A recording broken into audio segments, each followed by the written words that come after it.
Hi, welcome to session 6 of the Core Strength Reboot series, where we're guiding you to the strongest core of your life after pregnancy. Today, once again, we are going to be lying flat on our back in a supine position, performing these exercises. We are once again going to be doing the pelvic floor activations slow with 360 breathing, pelvic floor activations fast, the exhale and hold, and the bridge, including with the breathing and the pelvic floor activations. And lastly, we're going to add on a new move, which is going to be the knee lift. So let's get right into it. You're going to go back onto your back, hands on your core, starting with the pelvic floor activations slow, doing 6 repetitions of those. We're going to inhale and exhale up and tighten.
Perfect. Moving on to 8 repetitions of the pelvic floor activations fast.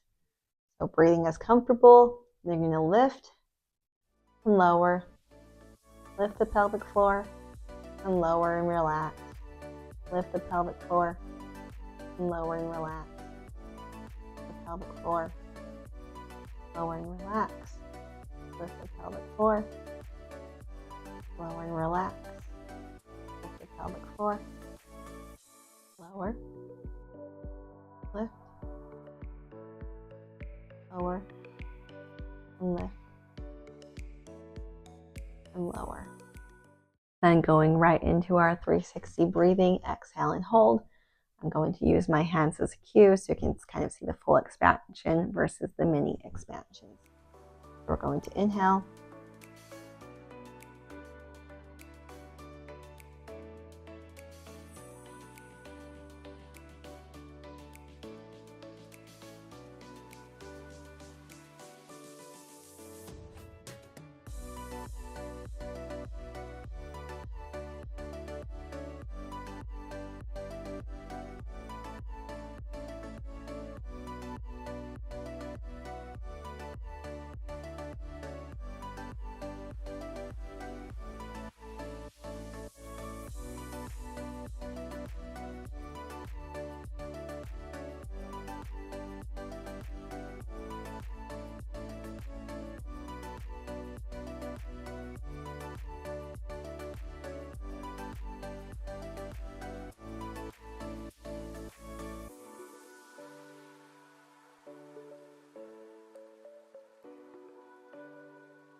Now moving on to our bridge, like we went over last time, walking those feet in, making sure that you can tap or almost tap your heels with your fingertips.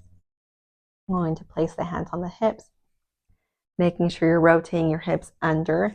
So what this may look like, if you've seen my neutral alignment video, we're not going up like this and arching the back underneath. I'll link my neutral alignment video I'll link my neutral alignment video in the description so you can check that out if you want. We're going to start once again. You're going to inhale at the bottom, You're going to exhale, draw the core and draw the pelvic floor up and in as you lift the hips up, as well as when you lower. And then we're going to inhale at the bottom. Repeat that all again 10 times.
Amazing.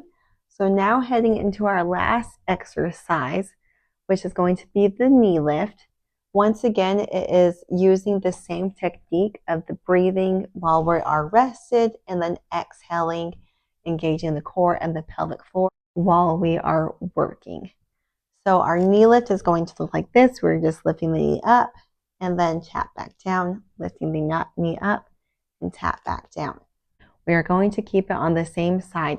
So we're going to do 5 repetitions on the left side and then 5 repetitions on the right side. So we're going to start with that inhale, neutral. Exhale up and lift, draw on the pelvic floor.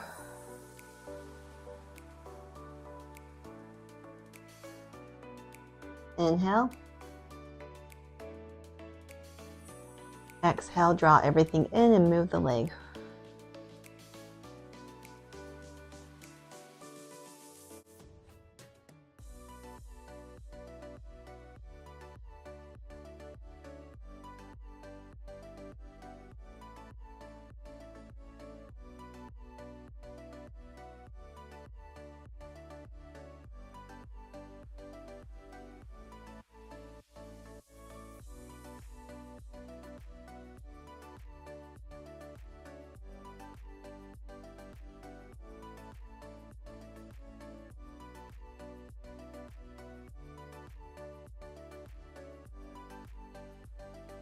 Going into the other side. So now the right side, 5 reps. Inhale.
Amazing job.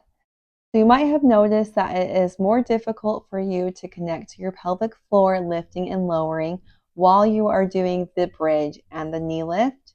I want you to know that that will come with practice, so make sure to keep your practice up, as well as if you still don't feel those muscles turning on per se, it is still really beneficial to have that mind-muscle connection and think about activating those muscles and lowering those muscles as you are in this exercise. Because you might have noticed that you do not live your life just sitting on the couch or just laying down on your back. Instead, you are up, walking around the house, cleaning, going to the grocery store, making dinners, performing your workouts. There's a lot of movements in your life, and when we go to sneeze or jump, they are not done in a laying down or a seated position, so we need to practice engaging and activating those pelvic floor muscles in a variety of positioning. So just keep up, be patient with yourself, and practice these techniques on your own time. Like I've said before, ideally performing these workouts 1 to 2 times each day for about 2 to 3 days, and then moving on to the next section. So once again, your homework, you have 5 moves. You know the pelvic floor activation is slow, the pelvic floor activation is fast, the 360 breathing, exhale and hold, and then practicing the bridge and the knee lift with the 360 breathing and the pelvic floor activations. You can do this when you're lying on the floor playing with your baby. Maybe they're even on your chest if you feel like you can handle that feedback, doing a little tummy time on your chest as you're practicing these exercises. Once again, thank you so much for watching these videos. I hope that you're starting to see the benefits of connecting to your pelvic floor and strengthening your core. Well done making it this far, and there's so much more that we have to go to be able to get you the best core of your life. Thank you, and we'll see you in session 7. Hey, thank you so much for watching. If this is your first time on my channel, this video is part of my Core Strength Reboot series that walks you through core recovery after pregnancy and birth. In this series, I am sharing multiple techniques that will allow you to connect to your core, optimize core functioning, and have a strong foundational core to support you in your daily movements as a mother. These core exercises will also focus on the pelvic floor in order to prevent incontinence, pelvic floor dysfunction, and pelvic organ prolapse. So if you haven't already, I'm linking a video here so that you can watch my video explaining this series and how it works so that you can progress your foundational movements to your more advanced core exercises so you can get the strongest core of your life after birth. And of course, don't forget to subscribe so you don't miss any new releases of this series.